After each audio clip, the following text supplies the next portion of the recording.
Ayun, so what's up mga kabigotay? Maligayang pagbabalik din sa ating YouTube channel. Kulang-kulang tayong isang buwan na hindi nakapag-vlog. Bakit nga naman? Pero ngayon mga kabigotay, marami tayong update. Abay, syempre, hindi ko naman kayo ihuhuli sa aking mga update. Ngayon, nandini tayong ngayon sa loob ng ating, syempre, yung pinakamalaki nating loob. Pinakamalaki na ito mga kabigotay. Wala tayong pampagawa ng mas malaki Yaw, mga kabigotay, kita nyo ba gayaw nasa likod na iyon? Nasa likod natin ay isang ice project F1 na blue bar. Yan, blue bar. Pero ang target ko kasi mga T-check. Pero hindi yan talaga ang aking gustong ipakita sa inyo mga kabigotay. Marami. Ano pa patatagalin pag-aray? Tayo na. Mga kabigotay, ang kauna-unahan nating update. Ang ating F4 na aray ay ating ipinahinga dahil hindi makabuo mga kabigotay. Hindi makabuo. Hirap na hirap ang kapares mga kabigotay ay aring kay Tol Berne. Sinubukan kong kombinasyonin ang kay Tol Berne at saka ang akin na F4 na toy stencil prill stencil. Ang problema mga kabigotay, laging nabubugok. Alam nyo mga kabigotay kung nasa ng itlog? Ayaw, nasa halaman. Ayan mga kabigotay Ay paano ga mga kabigotay? Sa tuwing lumilimblame, nagkakasimilya naman Ang problema, naglulugon bigla silang dalawa. Ay hindi tumuloy. Ay katulad niya kasama Naglulugon ngayon. Yan, kalalagay ko lang sila din Ngayon, ay gusto ko sana silang makunan ng mga magagandang offspring. Ang problema, kailangan muna nating i-kondisyon ng mahaba-habang panahon. Siguro mga 3 hanggang 4 na buwan. Basta matagal kong hindi isasalang iyan para kumondisyon. Para makombine ko naman yung jeans ng galing kay Tol Berne na dilute na ito. At saka ito ng dilute ko rin na spread na ito. Kasi yung kay Tol Berne ay T-check na blue. Dilute blue T-check. Karing akin ay dilute blue spread. Yan, ay kailangan kong makakuha sa kanila ng magagandang inakay. Pero, bagamat hindi sila makabuo mga kabigotay, yung kapatid naman niya, yung kanesmate niya na aray, yung ating yellow na aking ikinukondisyon din ngayon.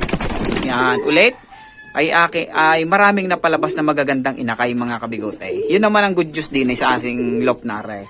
Gusto nyo gang makita yung mga inakay? Abay, syempre, ipapakita ko sa inyo. Unahin na natin ang humapon sa akin na aray. Na isang spread. Hindi pala blue.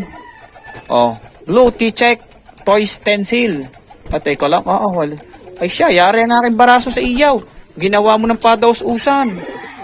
Ayan mga kabigotay, kita nyo ba?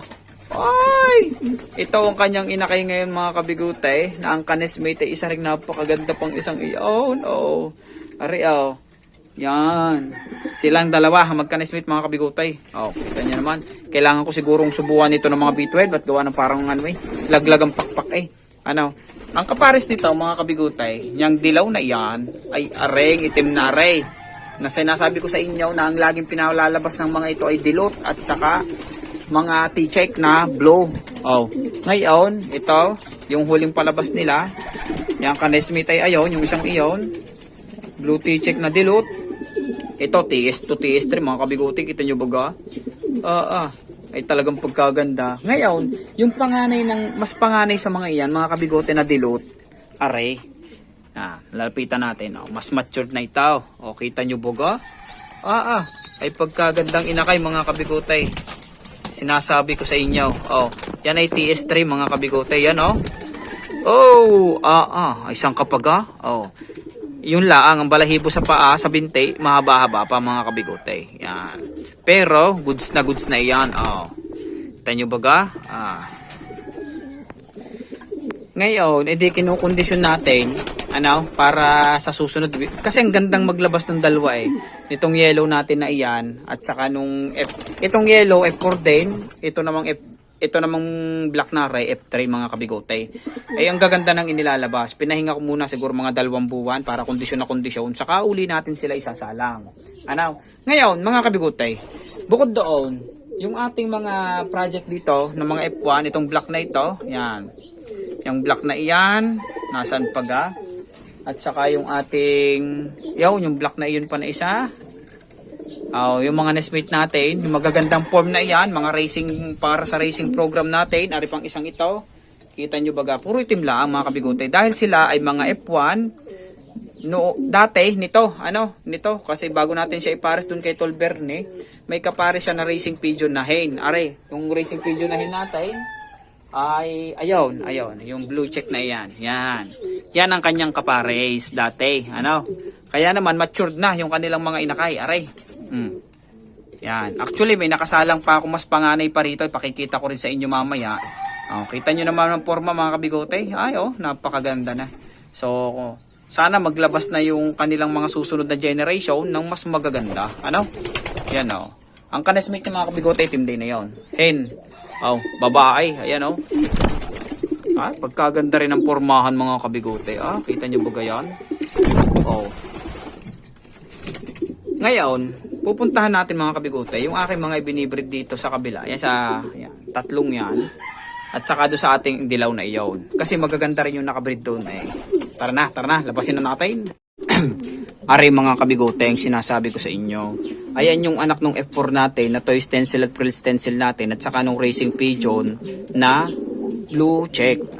Mga kabigote, ayan yung kauna-unahan nilang anak. Nestmate mga kabigote, pero nagpare silang dalawa. Ayan isang blue check na toy stencil, TS1. Tapos yung kanyang kapares ay TS2 na toy stencil na hen.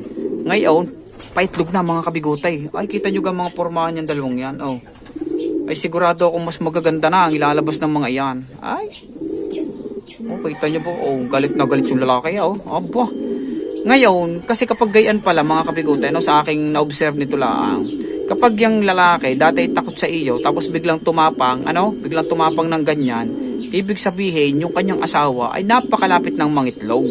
Ayan, lagi nang nakayup-yup diyan yung asawa, ibig sabihin ay iitlog na yan. Baka nga nag-drop na ng itlog yan. Ayun, kita nyo, TS2 mga kabigote, Kita nyo yung bagwes? Yan yung sinasabi ko sa inyo. Ibaga? Kaganda.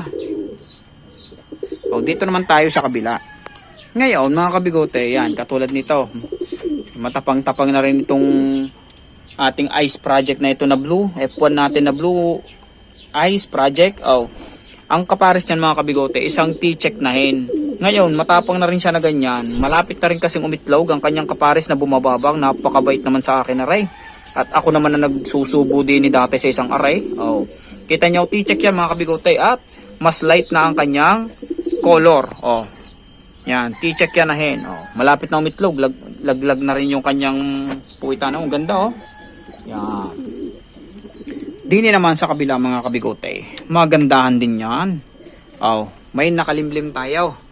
Nasaan? Yung ating yellow stencil na nag-iisa-isa din eh. Kita nyo ba mga kabigote? Ang ganda ng shield nakalimlim na. Saan ka pa? Ang kapares mga kabigote ay anak din nung sinasabi ko sa inyo kanina na yellow at saka nung ating itim. Nung blue spread natin. Ito yung kauna-unahan nilang napalabas na hen at kita nyo siya ay TS2 rin. Ang ganda na ngayon nalimlim na. Aba, saan ka pa? Dini naman tayo sa ating isa pang area sa mga double cages natin. Dini muna tayo sa taas. Isa pa mga kabigote sa project natin ng pom-form. Ito ang magulang nito ay isang hen na stencil at saka isang bronze na racing pigeon. Ayan mga kabigote. So malapit na rin umitlog.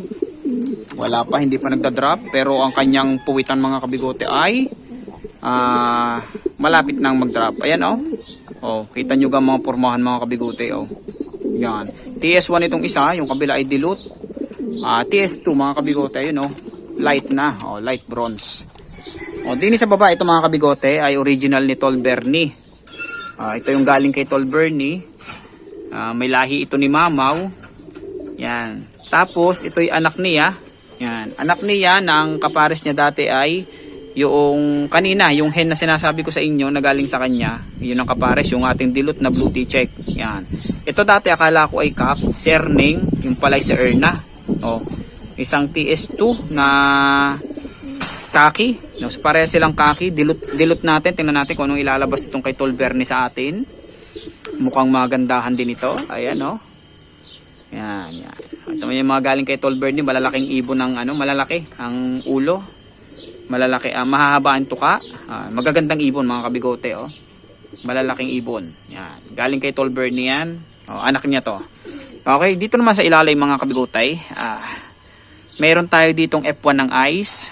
No, yan. Kung makikita nyo, yung kanyang pagka T-check mga kabigotay ay hindi na katulad nung normal na T-check. May touch na siya ng, ito mas dark kasi itong isang ito kasi ito yung hen natin. Yan. So, Ice Project. Yung kaparas niya, ice din yan. F1 din. So, mas magaganda na yung kanilang body kasi mas malalaki na sila. Unlike dun sa ating mga damasin na maliit pa. May array, may kaganda. Nalimlim mga kabigote at perte lang kanilang itlog na dalawa. Ngayon, tingnan natin kung maglalabas na ng magaganda. Ano? Oh. Ano? Yan. So, ito yung ating mga project ngayon. Ayun mga kabigotay, ang update din sa ating loop ngayon. Kita nyo naman, marami tayong hobby. Kaya pag tayo naiinip, punta lang ako dito, tumatagal ako din ng mga hanggang 2 oras. Pagtambay, ngayon, kasi may mga isda pa ako din Yan, isdaan. Meron pa ako din ng bonsayan. Yan. At may kalapatian. Isang ka pa. Kita mo, parang Ocean Park na din. Yan, mga isda yan, dami. Yan. Ngayon mga kabigotay, ay di sa susunod na ulit. Nawa ay natuwa kayo doon sa aking update ngayong araw na aray. Parang ang dilim. At magkita-kita ulit tayo sa susunod na video. Bye-bye. I'm love you all.